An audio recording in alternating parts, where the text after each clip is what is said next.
Howdy, friends and floorheads. Episode 5 of the Die RPG. I'm going to hand it over to Scott, the witness, the master, Kevin himself. Kevin, it's all yours. Thank you, Tony. So, episode 4, in case you missed it, a lot happened. We're setting up and things are starting to accelerate a little bit. So, episode 4, we found out that our little gaming group was shattered by an act of bullying by Tony. He succumbed to peer pressure, humiliated Scott in front of the guys. Then they happened to take Scott's diary, and they read to everyone that poor Scott had a crush on Jess. We also found out that Jess was the one that gave the drugs to Sherry the night she died. We also found out something about Flynn. Flynn witnesses one of the memory harrowers, the monsters that suck the memories out, sneaking up behind Scott as he was the witness. Kind of led people to believe that maybe there was something else going on. Then the flashbacks continued. They were as vivid and painful as ever. The group, they found themselves at a house party that happened 40 years ago when Tony thought he was saving Sherry, but man, he sorely misread that situation.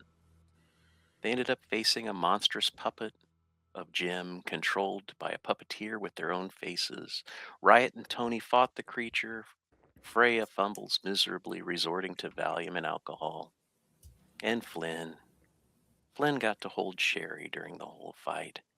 And then memory after memory started coming up.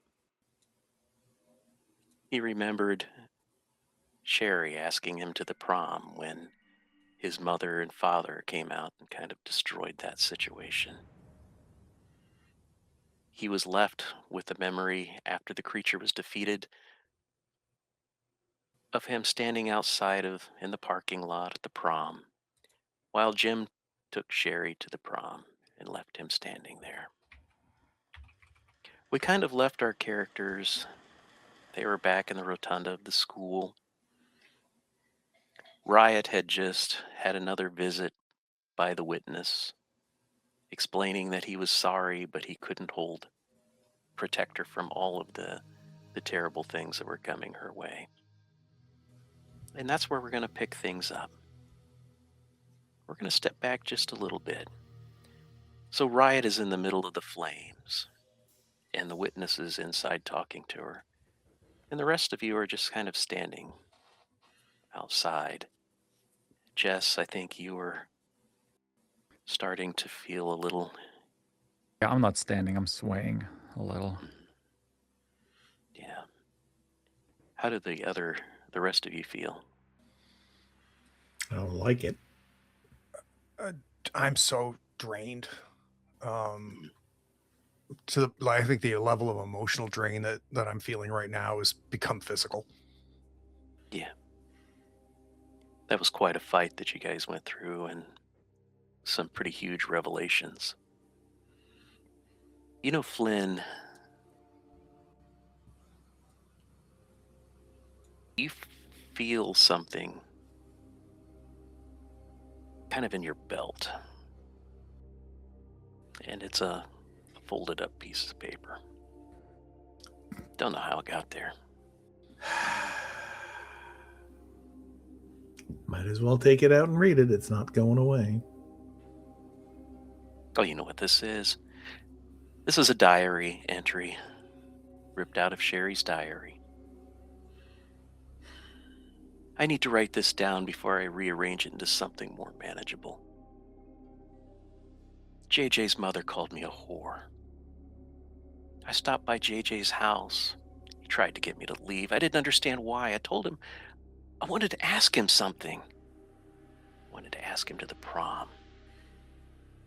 This woman came out on the steps, told me to get off God's lawn, you whore.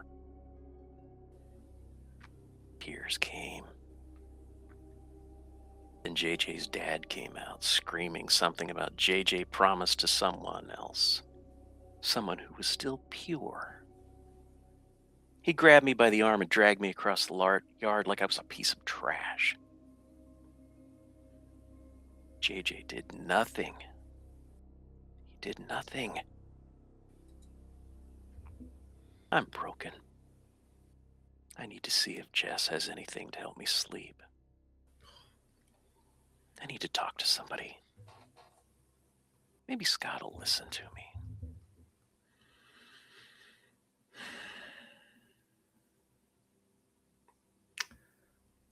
I think there was a part of JJ who thought that maybe Sherry understood from his perspective what he was going through and why he didn't react or interact. But this makes clear that that was never the case, that he just failed her. And I think some tears come for Flynn as well. And I know we've talked a couple times about the fact that you were promised. What did that mean to you?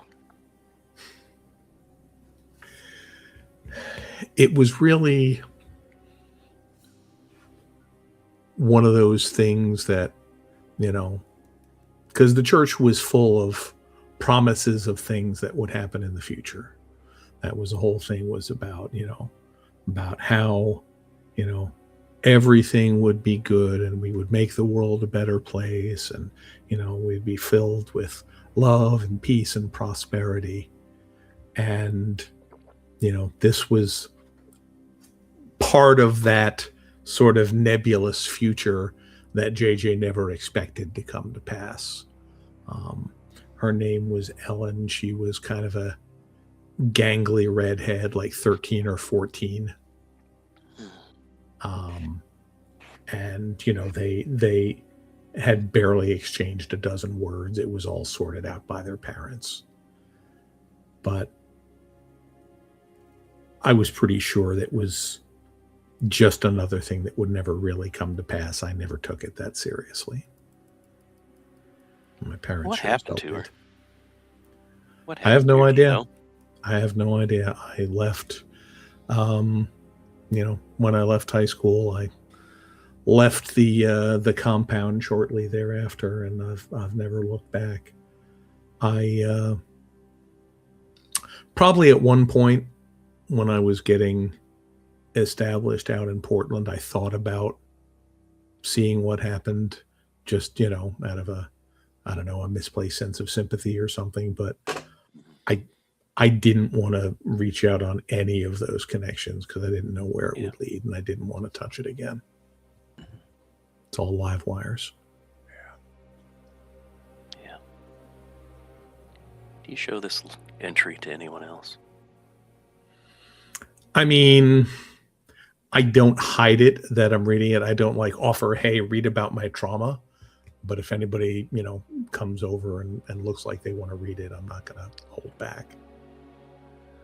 I think at one point, Flynn, I look up and realize that you're reading a sheet of paper that's been folded up. And when we make eye contact, I kind of give you the kind of a you okay nod. And I do the sort of half nod, half head shake shrug.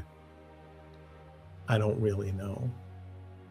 And I just kind of say, this is so fucked up, man. Yeah. So Jess, Freya, did Sherry ever tell you what happened? I don't think she did. I think what had happened was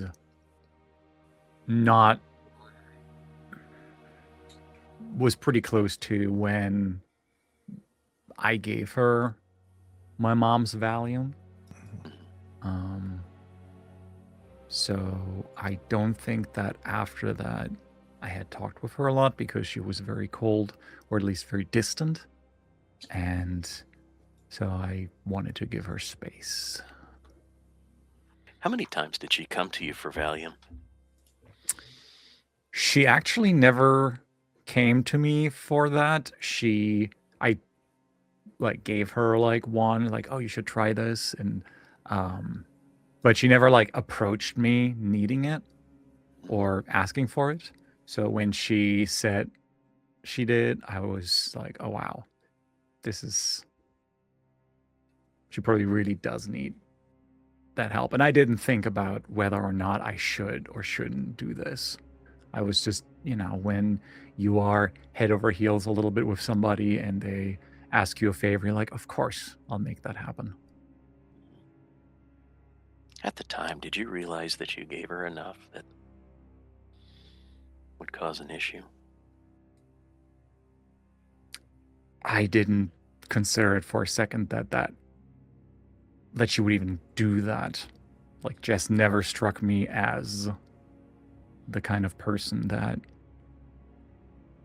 would resort or would end up in a situation like this. And I still can't really believe it. And no, I did not realize that was enough. Yeah. So you three are sort of sitting there, just kind of, I would imagine you're reeling from everything that's been going on. And, you see the flames come up around Riot. How does that make you feel? I'm going to immediately stand up and Riot, what's going on? Yeah, I kind of move to be nearby if I'm needed for anything. Can you even hear them, Riot, when they yell at you? No. Flames are too loud. I think I put a hand on Tony's leg, sitting on the ground when Tony gets up, and it's just like, Scott wants a one-on-one. I swear to God, Freya, if he hurts them. He's already hurt us. That's all he does. You know what I What is need? this? Kind of storm out of your arm's reach a little bit. So the flames die down.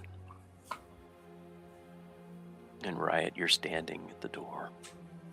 The bathroom. The fluorescent tube above, it flickers. It's not lost on you that it's not flickering like a dying bulb. It's more like a heartbeat.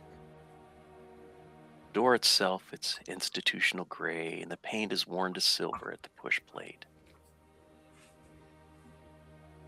It's all ghosted smooth by 40 years of hands. Someone has scratched something into the paint about your eye level. Might be initials, might be a name, might be something. Riot, you're the only one that can see it from where you're standing. What is it? It is the letter S and plus and a J. But it's also crossed out.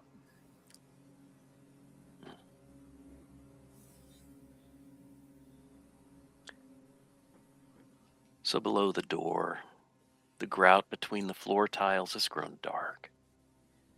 It's not wet, it's just dark. It's the color of something that couldn't be cleaned away, only covered over year after year till it became a part of the architecture.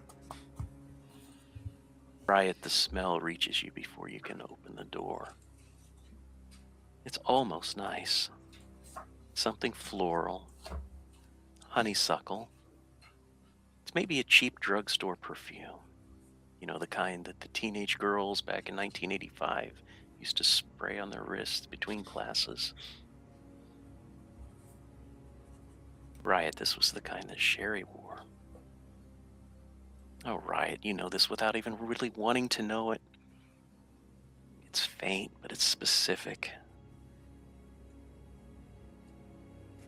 The way that the memory is specific. It's not the whole thing. It's just the part that gets under your skin and it stays there. Doesn't belong here. Doesn't belong in this dark, evil place. Belongs to a Saturday afternoon 40 years ago, to a laugh in the hallway, to a version of things before everything went wrong. Riot, what memory does that scent bring back to you?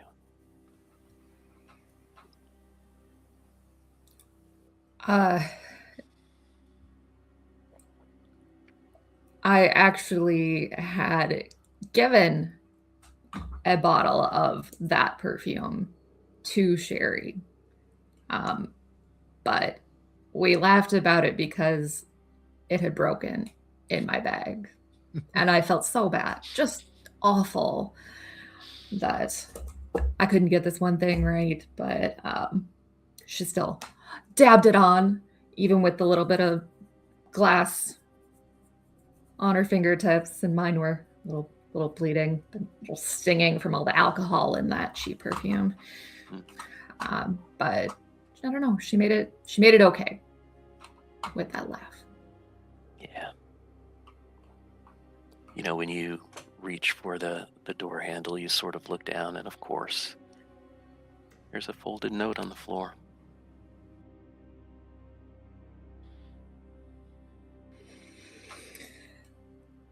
I think I'm gonna stomp my foot right next to it, but then I will pick it up, and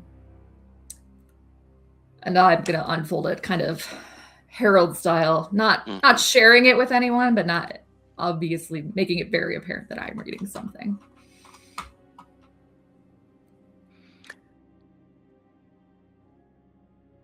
I have to admit, Drew is my favorite. We get along, we laugh. I have a feeling Drew would be my friend whether we were playing games or not. I've been thinking, I really want to ask Drew.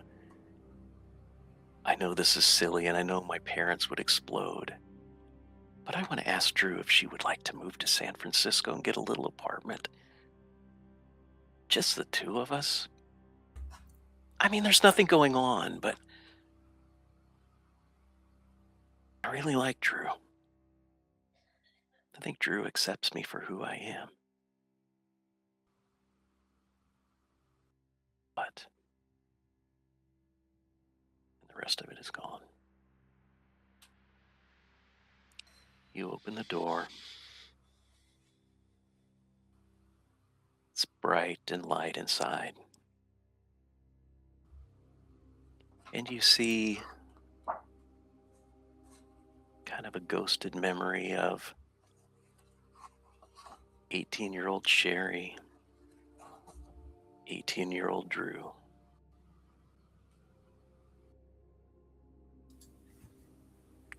You walk into the bathroom. Do the rest of you follow? I think I will. I mean, I want to give them some space, but I don't want them to be alone in there. I pull myself up on you, on JJ. I start to, then I stop. And I stop because I don't think it's for me to see.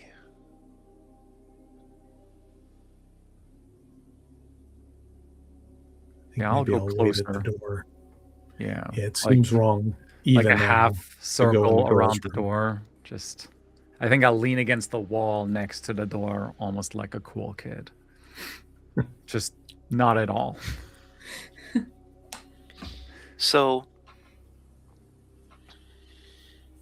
on the bathroom door, you know, every memory you guys have had so far pretty much has been displayed for everyone. But this one's full of static. You can't see what's going on. Oh, but Riot, you can. Would you like to describe the scene to us? Yeah. So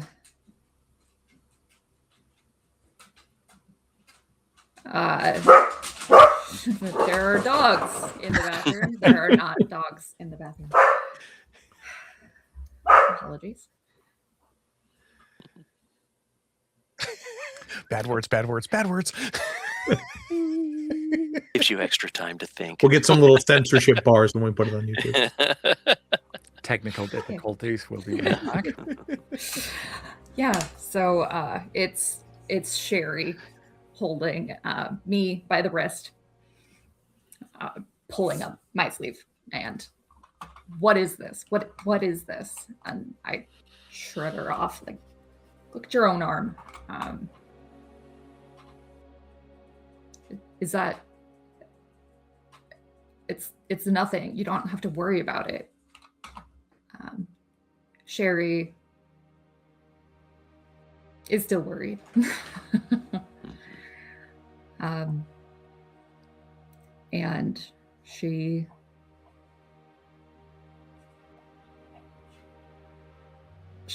looks so sad. And it's fine. You know, it's fine. It's not a big deal. Don't tell anybody. Don't tell anybody anything. But she doesn't look like she's going to accept that.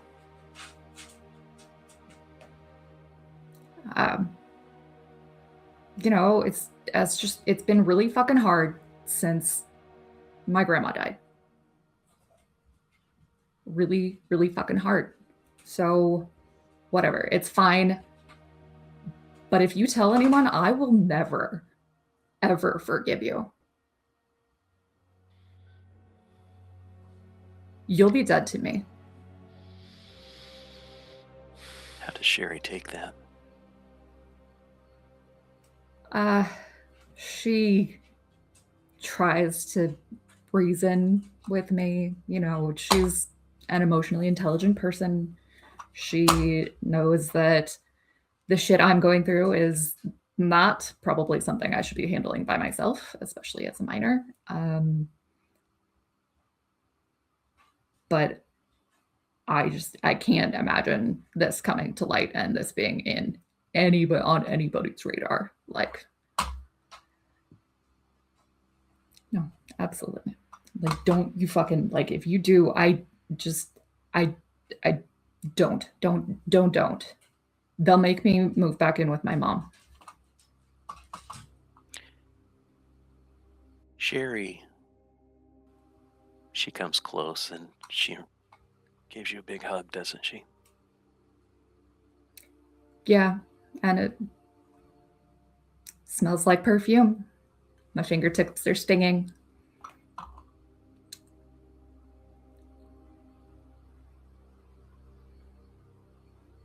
You know, if whoever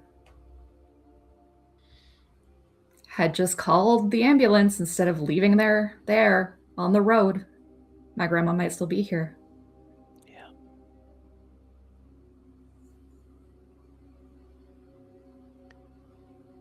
Sherry asks you,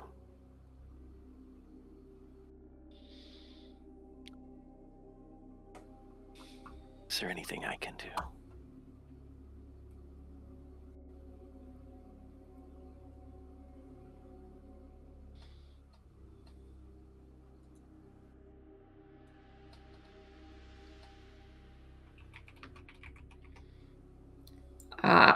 I'm just like crying, frantic.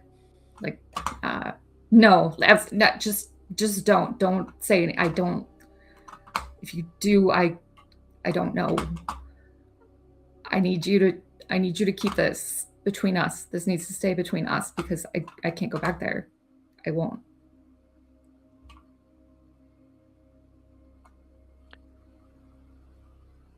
So I think Sherry starts to back away and,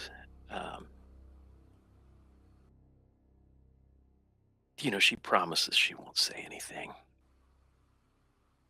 I think I mean, she honestly, I think, believes it, right?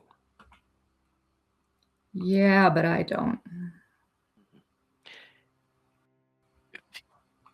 Her purse spills. There's a bottle that rolls out of it. Did you know about this?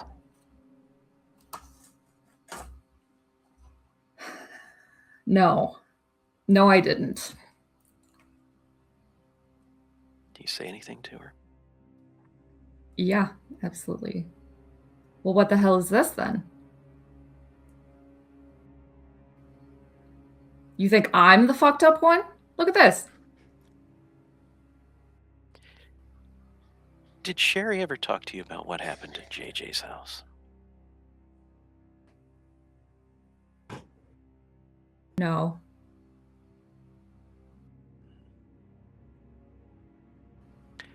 So she's probably extremely defensive when you take a look at the pills and you start confronting her, isn't she? Oh, yeah.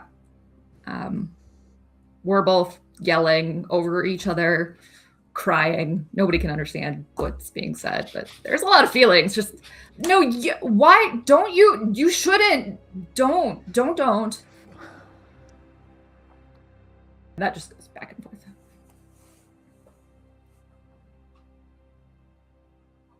Please don't.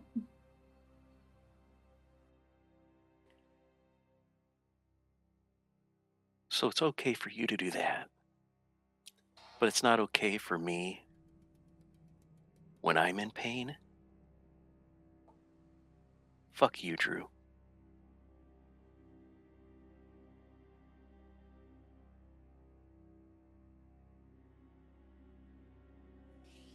I have no words.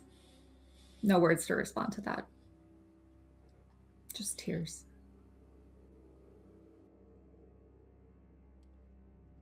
And I think when young Drew opens their eyes again, Sherry was gone.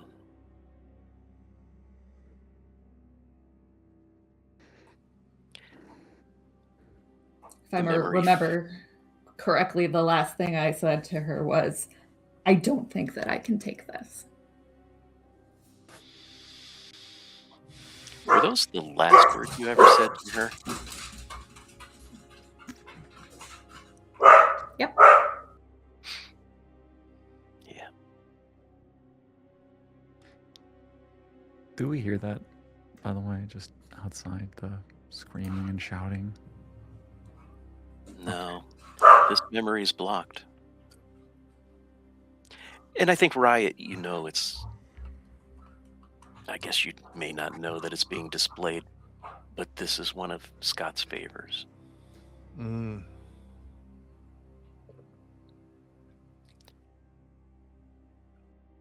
So the teenagers, they fade away. You know, just like the ghosts or the shades that they were.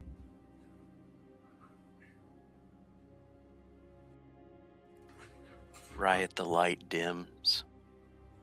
It's the old, dirty, abandoned bathroom in the old, dirty, abandoned school.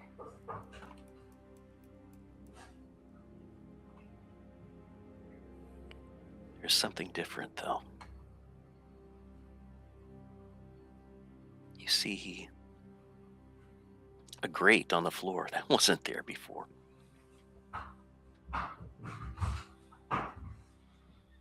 When you look through the grate, you see that there's stairs that lead down.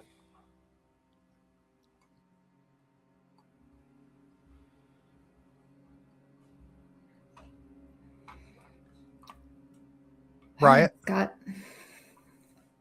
What? Why couldn't we see your memory? Everybody could see mine. Everybody could see Freya's. Everybody could see Flynn's, but yours was blocked. Maybe because it's none of your fucking business. Well, mine wasn't your business. Well, it turns out maybe it was.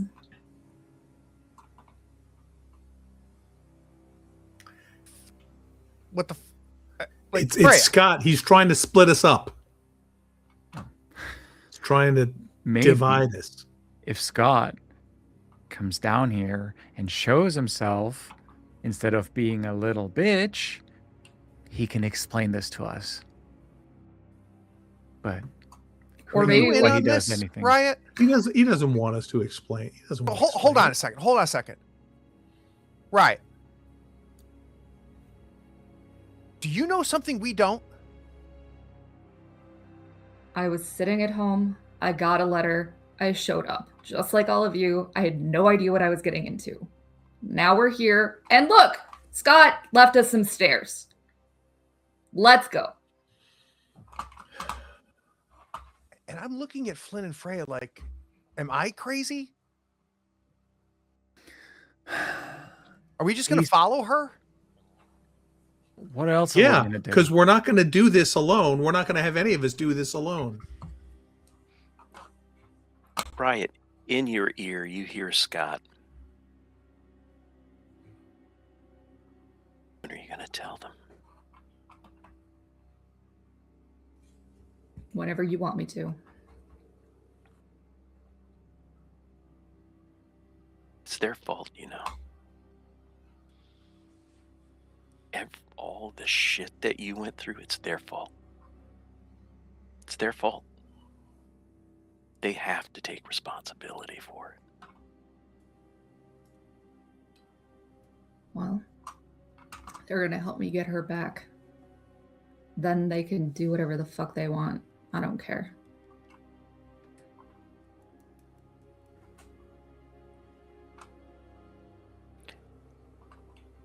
Of course, you didn't hear that conversation.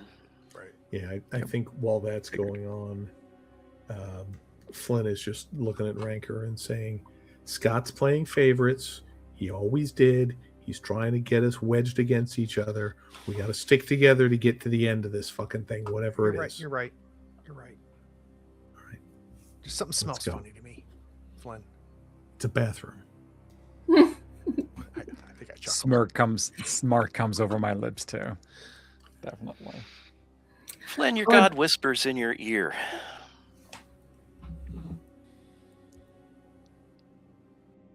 It's time to pay the debt, Flynn.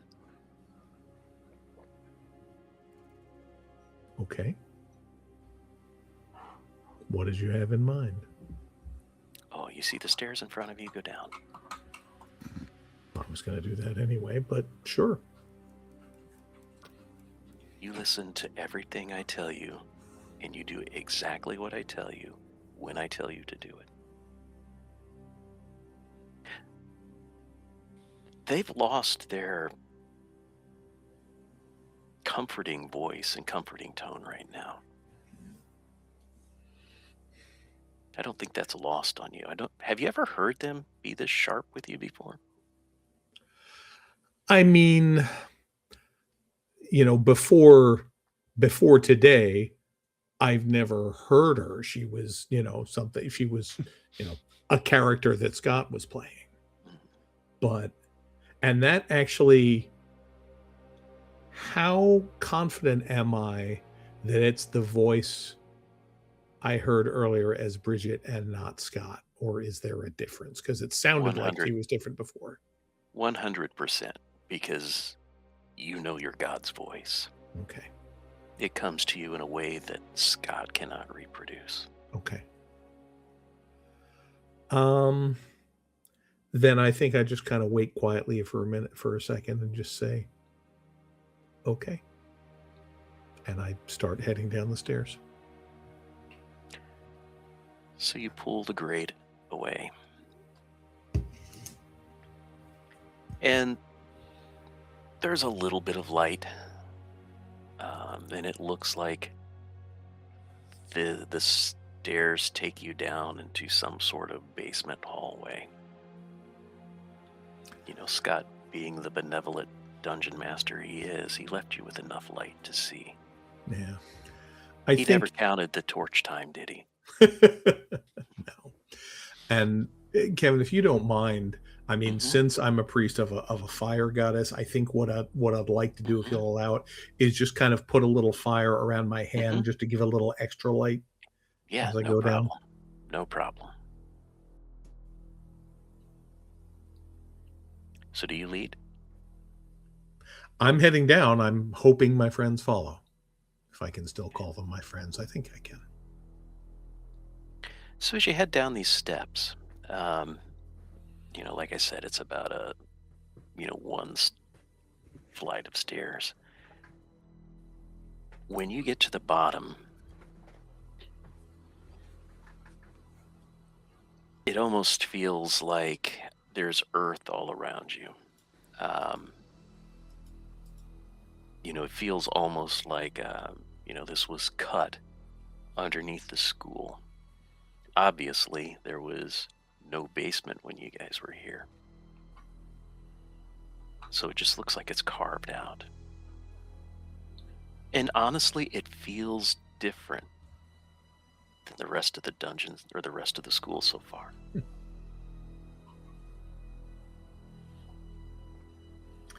Hey guys, we finally found the dungeon.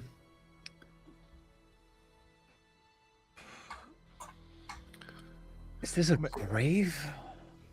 Is this some sort of... That bathroom? remains to be seen. Is it like one big room? Are there exits, twisty little It's a- passages? It's a hallway. Okay. And as far as you can see, it just feels like this earthen tunnel. Okay. And I think the reason it feels different is everything else felt wrong, fake. This is Earth.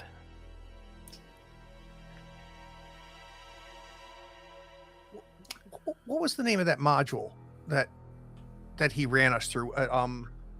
Was it like Tomb of the Soil Wizard or something? Remember when we?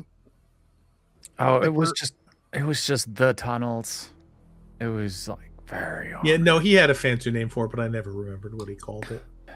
But um, the way he described it, that's what this feels. yeah, no, this is that, I think. Kind of look around and it's like, well, nobody's got a 10-foot pole, but I still think we should keep an eye out for traps as we go. I'm gonna be behind us this time because that's where the enemy came from when we were headed through the tunnels. Yeah. You got front, Flynn? Sure. You think he just sits there and thinks about, yeah, this needs to be a 50-foot long tunnel and this needs to be this wide? Or how does he do all of this? How does he just... As much as I hate that son of a bitch right now, he was a really creative kid. Yeah. Well, let's finish this Still and then we can ask is. him how he did it. Yeah.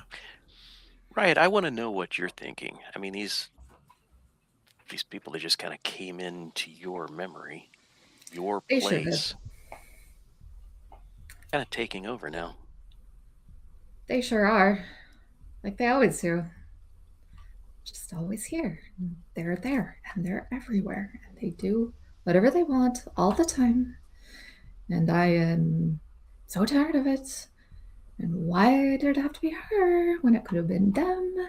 And I am muttering to myself, just skipping down the hallway. Where are you in relationship to the rest of the group? I am apparently in the middle, keeping a somewhat erratic pace. I am also entertained by the fact that Freya is toasted. How you holding up, Freya? So it was like 3 Valium and like a shot. Jesus. I think I'm, woozy, but for Jess, it's not that unusual. This is not the most outrageous amount. She's done more on some nights. Kill like a bottle, maybe 2, pop a few pills. This is not unknown to her. So To the adult Jess?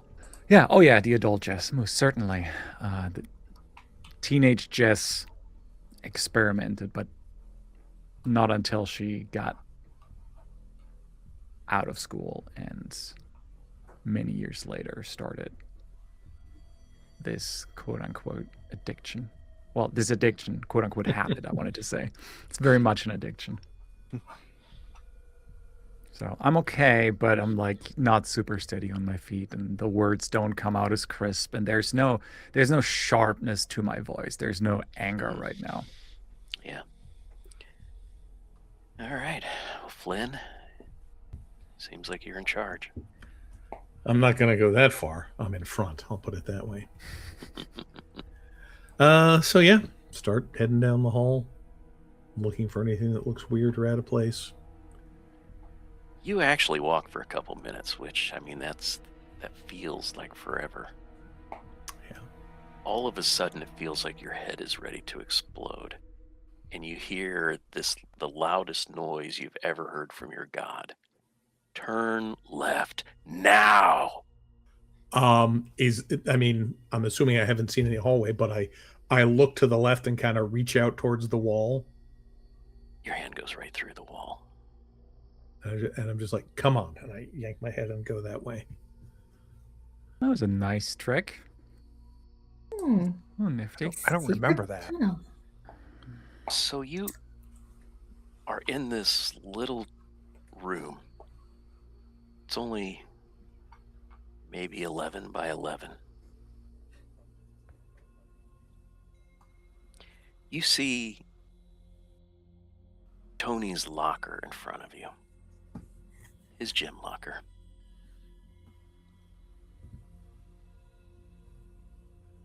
Are the rest of you in the room?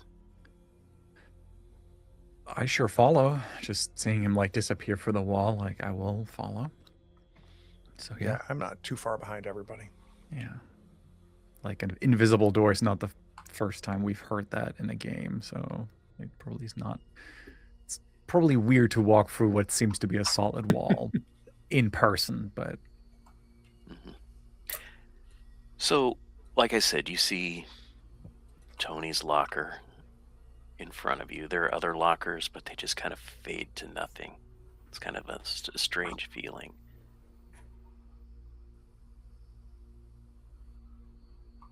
Your God whispers to you, "We don't have much time before he realizes what I'm doing. Pay attention."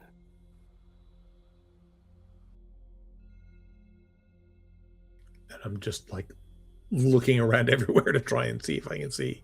You see anything. a young Scott come skulking into the locker room. He's looking around, trying to make sure no one's there. He's got a backpack over one arm, like they used to do in the 80s. He's got a hood pulled up over his head. And he pulls out this set of bolt cutters. And you see him cut the lock off. And he grabs his journal, his diary. He then takes a couple bags of weed and puts it just in the bottom of the locker. He also takes a small can of gasoline and puts in the locker. Then you see him kind of skitter off to the area where they keep the towels. He pours the gasoline all over the towels. He sets it on fire.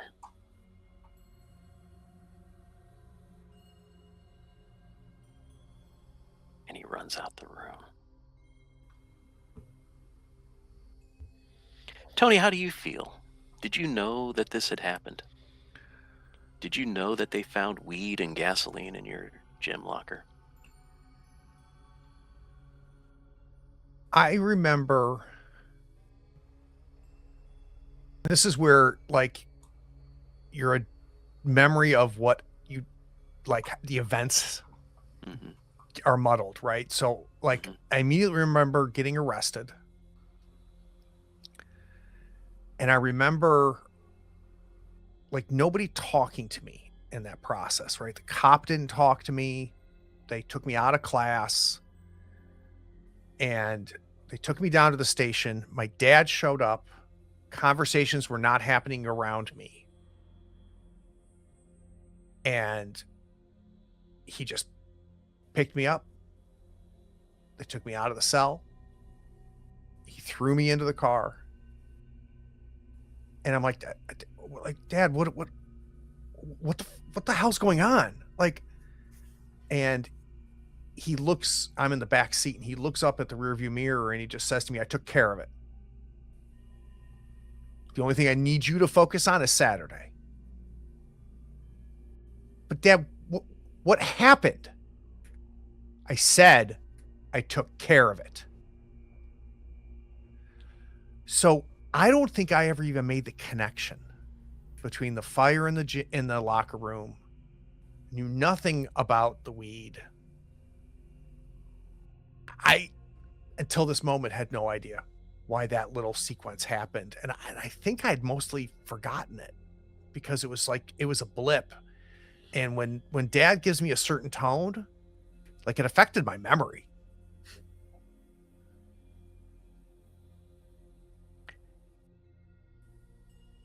Riot. Did Scott ever tell you about this? Where do you think Scott got the weed? Of course. Well, then how the hell was Scott finally arrested and spent 2 weeks in a hospital for evaluation? How the hell did that happen? Was it you? I think it was his journal, his diary. He lost it, didn't he? He left it behind. So did the rest of you know why Scott never showed up at school again? No clue. Zero idea. Figured like the family moved away I suddenly. had enough going on. I thought I remember maybe his dad being in the army, something along those lines, and just like maybe switching bases, like you never know. And for honestly, like I don't say this out loud as Freya or anything, but it's just didn't really care. Yeah, I felt like the four of us like talked about it. Like, have you seen Scott? And like, you know, at that age, you just kind of go, okay. And you just, now this is our new reality. And there's Scott's gone. And the game was gone. Yeah.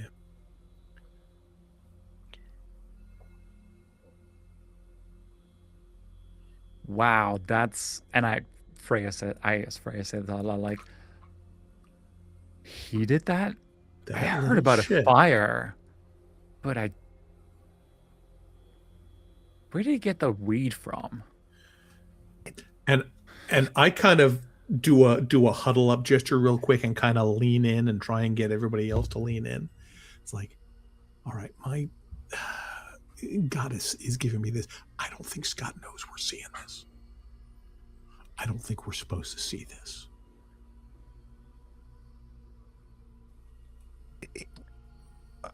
Okay. I don't have a better explanation than that. I need you to know. Like, this is so long ago, it doesn't make me madder at him. I mean, I did a pretty shitty thing. So did we all. He almost burnt the school down. He could have killed someone. Rich coming from Freya. Mm-hmm. Like, I think I just laugh at that. As I say that out loud, just like could have killed someone. I get like the voice like trail like killed someone. When he says that, how do you react, Riot?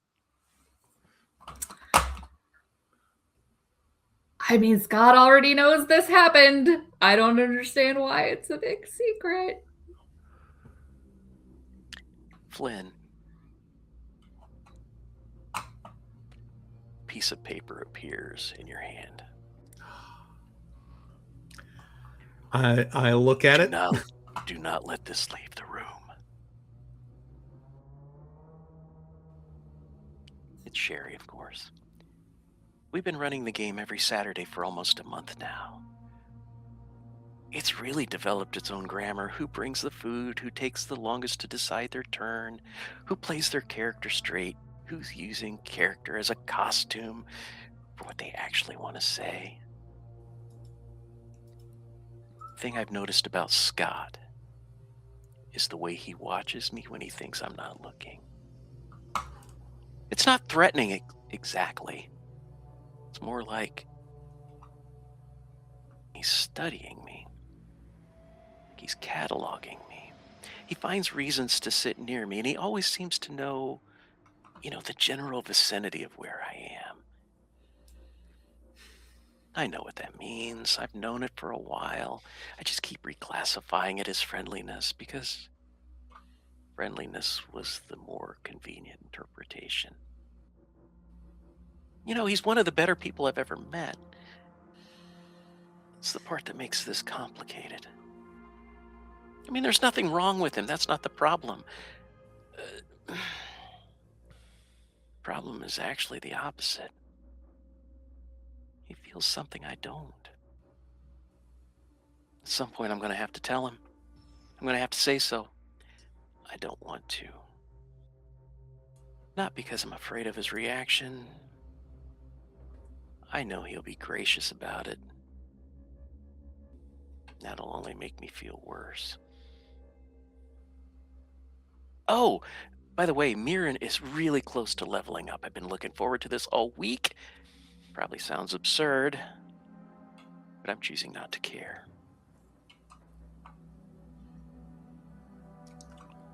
Share with the class. I will hold that up for the others to see, but I'm not letting go of it.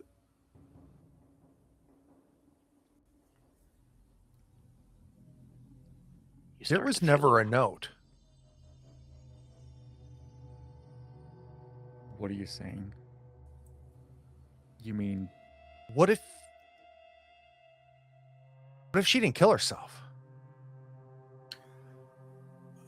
I mean, we got a long way to go before we can jump there, but all I know is that it looks like Scott was just, was no less to blame than any of us from what I'm seeing here. I'd like to believe that, but... No. He didn't... Scott? No. He's obviously a goddamn creeper. Yeah. We were all teenage shits, but none of us were monsters. He clearly doesn't want us... Looking over, like... He clearly didn't want us to see this. No. Then again, Scott is just holier than thou and just rubs our failings into our face. Yep. What we're saying is that Scott isn't controlling this, is what we're saying. He's not the only one, that's for sure. That's like those things that were crawling on you guys earlier. One of them was after him. There's something more at stake here. Fuck, Like, we gotta rescue him. Flynn, get out of there. All right. Come on, we gotta get going.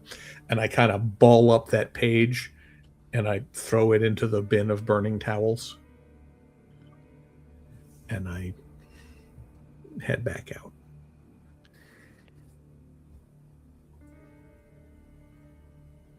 So there's really only one way to go.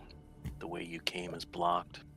The way forward, you start to notice that the dirt walls start to give way to tile. It's just sort of a gradual transition. Like a modern tile or like antique fantasy tile? Like a modern tile, like a hospital tile. The The walls are covered with this white subway kind of tile. The floors become solid. And as you walk along, it's not long before you're standing in front of double doors, and above the door, hospital letters that says morgue.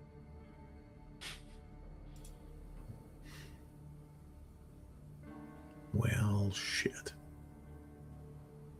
When I see morgue, I think Freya's just gonna go on her knees and just I can't do this. I can't. If he's showing her to us, I can't. I can't. No. Hey. No. Close your eyes and hold my arm. She's not doing this. He can't be doing This- he can't be doing this to us. Freya, Oh! please just hold my arm and close your eyes. We can't leave will. you here. Okay, I'll get up and I will hold on to you and just. I'm not gonna close my eyes though. Just. It's okay not to look. So I kind of look back at the three of you and then just reach out and push the doors open.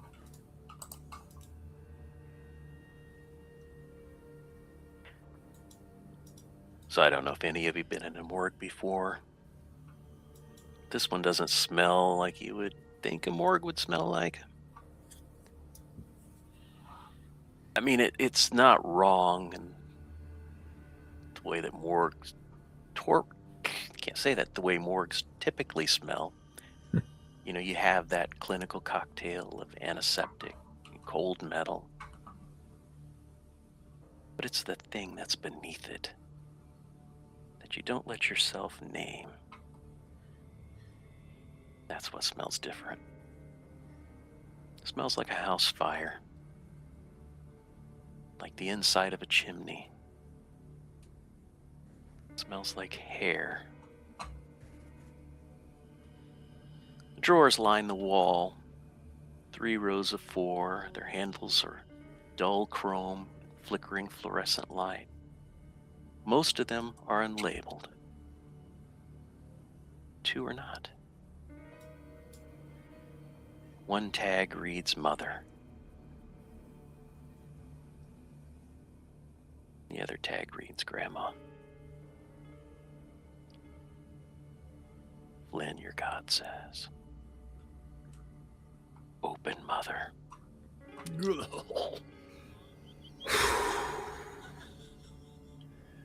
And I mean, you guys see Flynn just kind of take that deep breath and let it out, and then he just kind of Whoa. walks over and Whoa. pulls it open. Didn't think he had it in him. When the drawer slides open, she's already more than she should be. The body's there. It's small, contracted into a pugilist pose. You know, the kind of pose that fire leaves behind. Skin's the color of a dark bruise, fading to ash along the edges. But the air above it, it shimmers. It's not heat, it's cold. She takes her shape slowly, not dramatically, but just slowly, the way a memory does. It's imprecise around the edges, too sharp in the wrong places. Shade stands up,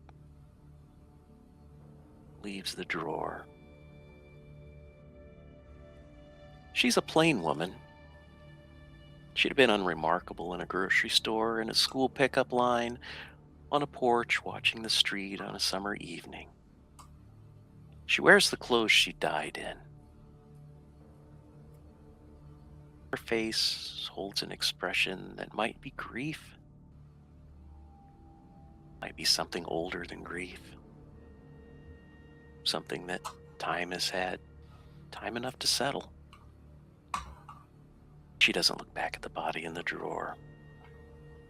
Flynn, she looks at you.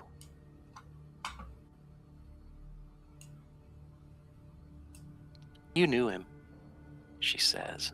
It's not a question. I used to watch him walk from school from the upstairs window every morning. He never looked back at the house, not once. I told myself it was, that's how boys are, right? They move forward, they don't look back. She pauses. Her hands hang at her side, and she briefly seems puzzled by them. She looks at all of you in turn. He was picked on. Oh, we knew that. You didn't know how badly. Her eyes blink slowly but out of sync. Parents never really know how badly. That's the mercy we're given, I think. The not knowing. We thought he was lonely. We didn't understand really what lonely had done to him until it was finished.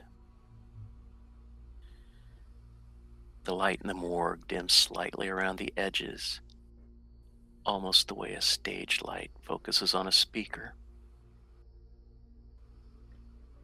Then there was a girl. Something crosses her face, not surprise, but actually the echo of surprise. It's like her reactions are just a minute too late. We didn't even know he had a girlfriend. He never told us. He must have carried that privately, the way he carried everything. We found out after she stops, just kind of stares off into space. Well, after. Then a long, uncomfortable silence. When she died, something in him went with her. I don't know what she gave him, but when she was gone, it's like watching a window go dark room by room. She turns her head slightly as though hearing something just outside of the room's threshold, but then she turns back. We tried. Oh, I want you to know we tried. I wanted someone to know that. I really wanted someone to know that we tried. We did everything we knew how to do, and it just wasn't enough. And I have had a breath that doesn't quite behave like breathing. I've had time to sit with that. She drifts, doesn't step, she drifts a few feet to the left. She's not looking at you, she's really looking at nothing. Then when she speaks again, her voice is quieter. The strange thing is I'm not angry. I thought I would be. I thought that would be the thing that stayed.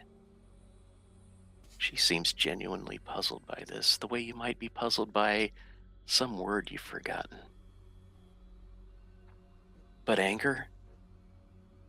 I've learned anger needs somewhere to go, doesn't it? It needs a future to burn.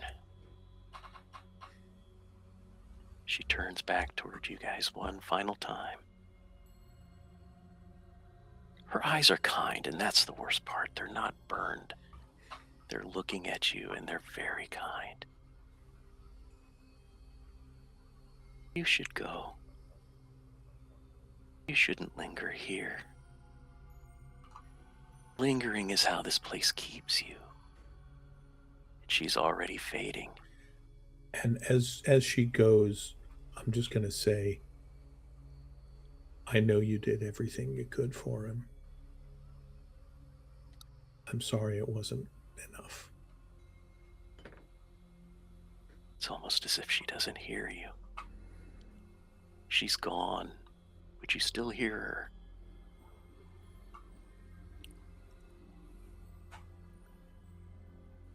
I used to think the hardest thing was not knowing why.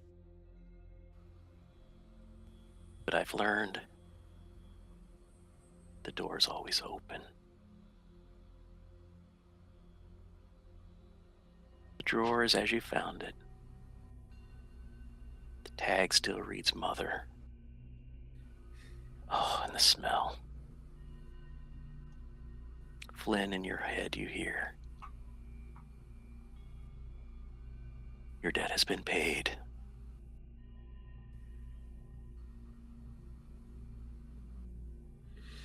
What the fuck, Flynn? Slide the drawer shut.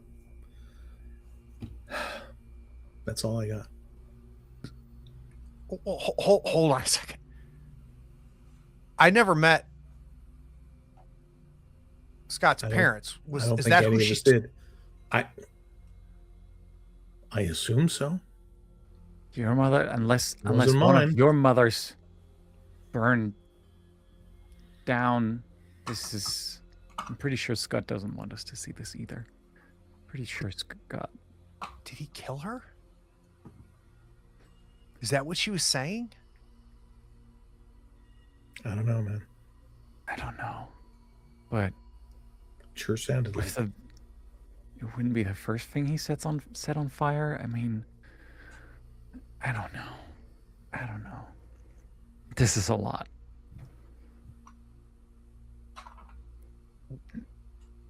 If We need to move. If we stay here, we're gonna get in trouble. yeah, no, it's fine. And nobody touched that. And I point to the grandmother drawer. Riot, what do you do?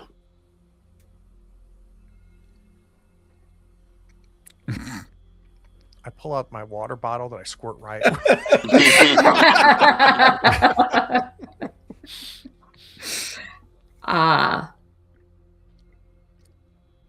That what? This one? This one right here? Please Don't don't. open this. Right, please don't. No, we would hate for anyone to see the consequences of their actions. Open it. I don't think exposing Scott more is going to help us. Maybe we deserve this. Maybe Scott deserved this. Maybe we're all fucked up.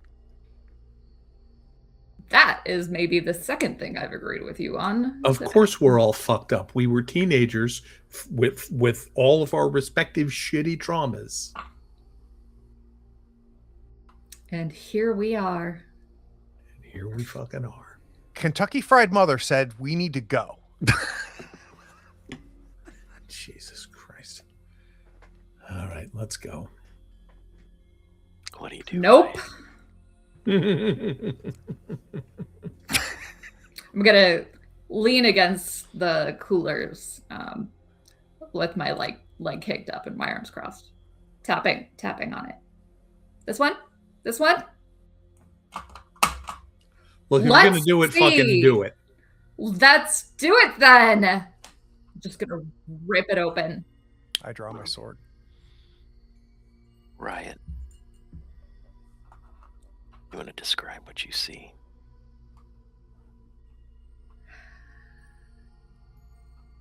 Yeah, it's my grandmother, but the echo of her. But she's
Oh, but Riot, that was displayed for all to see in the rotunda. When did you put 2 and 2 together?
Is the receptionist still there?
we are back.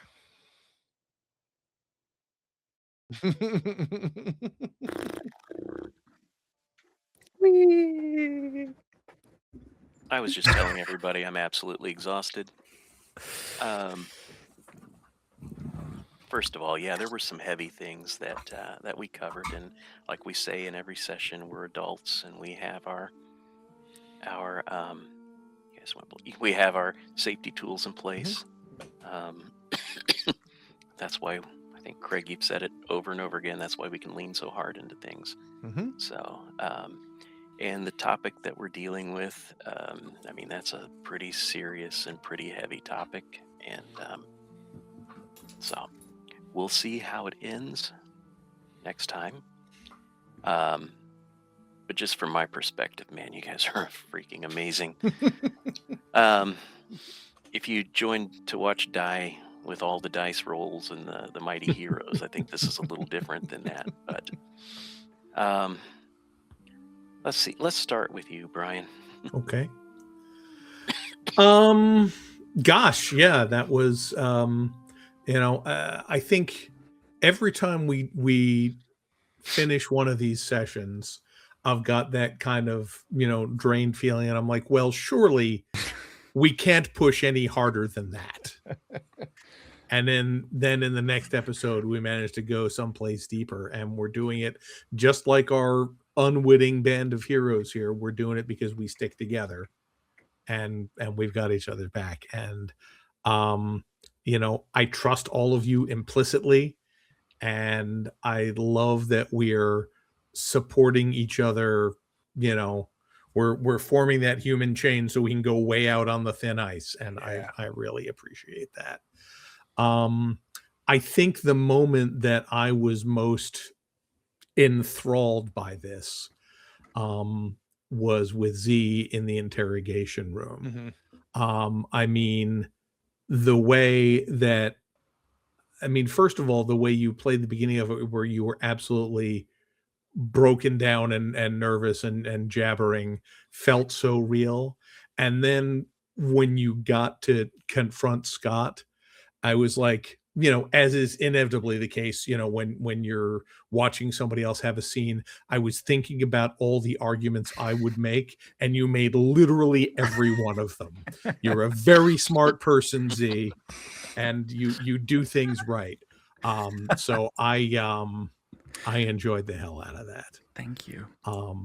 I also, just to brag on Kevin a little bit, he mentioned during the break that he actually had very little of this stuff written down or planned out, and every time that amazes me because it's all fitting together so beautifully. And then as far as wishes go, I want to find out what happened, and I want to see the discussion that's going to take place when we all have to decide if we're should we stay or should we go, to quote The Clash. So I'm really looking forward to seeing how this ends. Yeah, me too. How about Z? Well, first of all, thank you for quoting The Clash, because I would have lost my mind if you didn't. It was in my head the entire time. But thank you. But yeah, stars for me. I have so many thoughts. There's so much going on in my head. It's crazy. And I was saying that either during the break or before, just this session, these sessions, this table, this mini campaign, whatever it is setting a bar for me where I'm like, oh no, can I ever go back? Right? Where just this feels so good. It was really great. And I'm pretty sure I compliment Kevin every single time. The one thing as a thought that I'm like, I'm gonna steal that is just how low you keep your voice, how quiet you keep your voice intentionally, and it's just so good. And I'm just I'm glued to every single word coming out of your mouth. It's like, oh my gosh. Thank you. My stars this session, everybody was so good. If I had to pick, I can't, but I'm gonna go with Brian and the "Do you want me to heal those?" Which was just like such a. I mean, it wouldn't have worked without DK portraying Drew and this situation that well. So like this goes kind of hand in hand, and then in the same line, just another banger was "That was not the prayer I was saying," and I was just like, so good. And for wishes, I'm just, I want to know what happened. I don't. I'm so conflicted, but I want to keep going. That's my wish, is just to keep going, however it goes. If we don't find out, we don't find out. But I just want to know what we're gonna do. How about you, DK? Yeah. Yeah, this one was a ringer. Yeah, the back to something I said last week is like the number of things that just keep coming back full circle. Kevin, I don't know how you're doing it, man, but like that it is truly impressive. Thank you.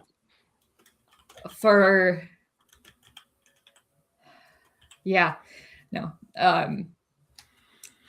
that setting a bar thing, I've had a couple games on this channel that have set the bar, and this is definitely a new one. So I'm right there with you, Z. But so my star, God. So it's actually both of the other stars we mentioned, but it is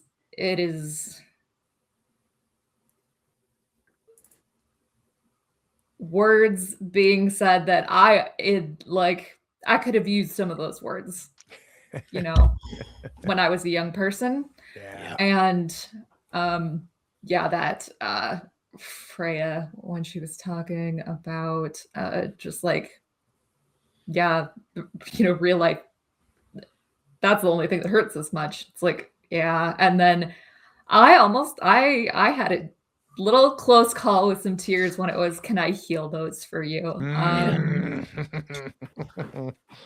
Actually, I might. Oh, I'm tearing up again. There was a lot of quiet power in that moment of not only the offer of being with somebody, not being disgusted by them in that situation, but also the being given the choice to heal. Yeah, I kind of thought about, because my first instinct was I'm just going to go over and use healing on them, and then I realized, no, that's too important. Yeah. That that was a moment where I was actually at a loss for words for a second there. So that was beautiful. That was really well done. You did it. We'll get you out of this and we'll go to Craig. My star was the Mohawks. No, I'm kidding. Oh God, yes. I mean, the punk band was pretty cool. Not gonna lie. That was a great moment. That was dope. Yeah, it was everything that we just talked about. The honesty of the Jess Scott conversation in the interrogation room was just pure. But it has to be the connection that JJ and Drew had. And all accolades to Brian, of course, but man, DK, your reaction was just so pure. And just the shameful, just yes, without saying yes. And just, I can't even look, all of that. Just like, I was sitting here, just glued, forgetting I was playing, which is really, really, really cool. But yeah, as far as Tony's concerned, Tony's all over the goddamn place. Like, I don't know what Tony's going to do. And I don't mean just with the big decision. Like, I find Tony going back and forth between being in the moment and then doing what Tony's always done his whole life, which is box it up, put it away, let's keep walking, you know. And I don't know where Tony's going to end up here, and I love that. Love that. So, and that's why we're not sitting here and having Kevin tell us a story. That's why we're playing a game, right? Is to go through that process. So we're finding the characters, just finding them. I think the biggest compliment I can give the five of us is that, you know, for these 2.5, 3 hours now, I am Tony, and I'm talking to Drew, and I'm talking to JJ, and I'm talking to Jess. And I don't lose that. I don't get pulled out, which is pretty damn cool. So, we are anticipating one more episode, which will be a week from tonight. Hopefully, we'll get the streaming stuff figured out before then, and then tomorrow is more Forbidden Lands, which everybody loves, and then Saturday's Trail of Cthulhu. So, check it out. We'll see everybody soon. Oh, Kevin, I have to say one more thing. You brought me back in a very vivid flashback in one of your throwaway lines of description, because I still to this day have to make a concentrated effort to put both arms in my backpack. That's really funny. I still carry my backpack on one arm. I know. That's how you did it. Why we thought that was cool, I will never know. Literally no idea. and everybody's just like, why is there so many people have back pain? It's because of the goddamn backpacks. I did want to say one more thing, or two more things. One, first of all, the grandmother thing, that was pretty cool, because it was a carpet bomb. I asked DK a question this afternoon, and she said she had an idea what was going to happen with Grandma, and I didn't know where this was going to go. And we already had a morgue set up for something else, and that was awesome. Thank you. Had a morgue. Might as well use it. Go back and watch the replay and watch Z and I space, and we go, oh. I was watching your face. I think it clicked earlier for me, and I was just like, oh yeah, no, Craig's gonna catch up eventually. It's gonna be great. Yeah. DK, that was brilliant. I and agree. I'm sorry that you had to go through. There were a lot of emotions, but this was your night. Second thing is, Craig, and I know you mentioned this over and over and over again. This topic is heavy, right? Whether Sherry took her own life or was murdered or whatever, this is a heavy topic. And if if this is something that you feel really uncomfortable, don't watch the next one, okay? 100%. Because like I said, we've all made the agreement we're into this. I don't know how it's going to end, but I know these are awfully heavy topics, and we're going to keep going with it just because we have to finish it. And we want to finish it. We right? do. But Just we don't will feel think no less of you if you don't want to follow us. Exactly. You know what I'm trying to say awkwardly. So, Everybody keep yourself safe. Yeah, that's right. 100%. hey, thank you, Craig. Thank you, guys. Everybody see you soon.